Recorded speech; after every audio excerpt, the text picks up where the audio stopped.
our first annual Charlotte Community Garden Tour. So I hope that you learned some things on this tour. I hope you networked with some people. That was our main goal, is really to just get the community involved in knowing what's going on around gardening.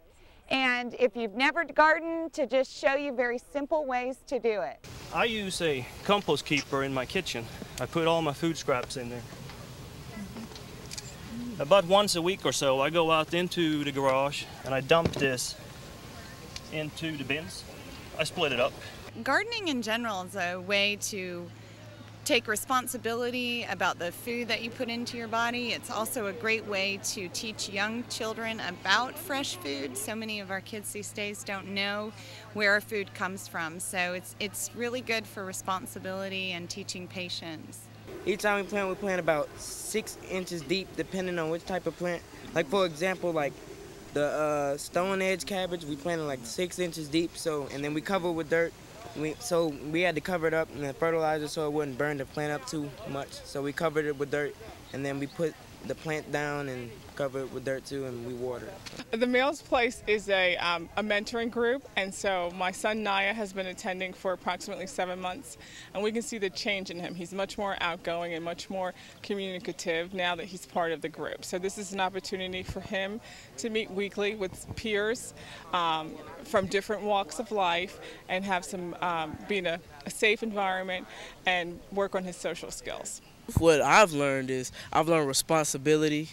I've learned how to take care of things and have ownership, show ownership. It's taught us how just different things about life, manhood, and how Mr. Reggie usually says taking care of this garden is like taking care of a child. You have to nurture it and harvest it until it's ready to go. So learned a lot of things. The principle that we used was that water always finds its own level. And so what we did, and we could look at that next if you'd like, or maybe when we're finished, I'm not sure how we want to do this, but an integral part of the system is over there. So there's a big pipe over there under the downspout, and that pipe fills up. And as it fills up, at a certain point, it gets to about 2.5 feet down, it gets to this level right here. Because water always finds its own level, when it gets to that level, it starts pouring into this. And it's pretty cool because it looks like somebody turned on the spigot. I mean, it just starts filling these totes up. The biggest thing is the education aspect of it. A lot of our residents don't know what a tomato plant looks like. They don't know what okra looks like.